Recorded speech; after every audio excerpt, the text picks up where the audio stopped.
बांग्लादेश में हाल ही में हुए 13वें सांसदीय चुनाव में बड़ी जानकारी आई है कि सांसदीय चुनाव में बहुमत हासिल की गई है और ऐसे में जमात इस्लामी के प्रमुख ने ढाका में 15 सीटें जीती हैं। बड़ी जानकारी दे दें कि प्रधानमंत्री नरेंद्र मोदी ने बीएनपी की जीत पर बधाई दी है और ऐसे में शपथ ग्रहण जो है वो 14 फरवरी को तय माना जा रहा है। नई सरकार बनेगी और बीएनपी ने बांग्लादेश सांसदीय चुनाव में बहुमत हासिल किया है। बीएनपी ने निर्णायक बहुमत हासिल कर राजनीति के क्षेत्र में बड़ा भूचाल ला दिया है और इस चुनाव में जमात इस्लामी के प्रमुख ने ढाका की 15 सीटों से जीत दर्ज की है, जबकि बीएनपी ने कुल 208 सीटों पर विजय प्राप्त कर सरकार बनाने के लिए प्राप्त बहुमत सुनिश्चित किया है। और इस ऐतिहासिक जीत के बाद से भारत के प्रधानमंत्री नरेंद्र मोदी ने बीएनपी के नेता को सोशल मीडिया पर बधाई संदेश साझा करते हुए इसे बांग्लादेश की जनता द्वारा उनके नेतृत्व पर दिखाए गए विश्वास के रूप में देखा है।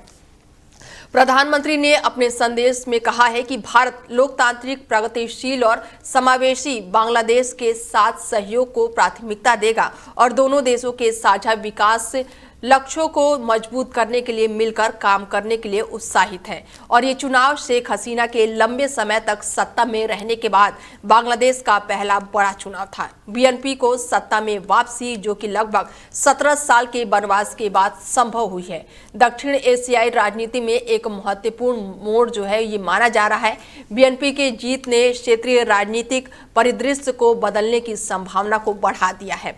पार्टी के अध्यक्ष के प्रधानमंत्री बनने की राह लगभग तय मानी जा रही है और इसके अलावा बीएनपी की चुनाव में मिली स्पष्ट जीत और जमात इस्लामी की कुछ सीटों के साथ सरकार का गठन होने की संभावना 14 फरवरी को होने वाले शपथ ग्रहण समारोह में अधिक स्पष्ट हो जाएगी।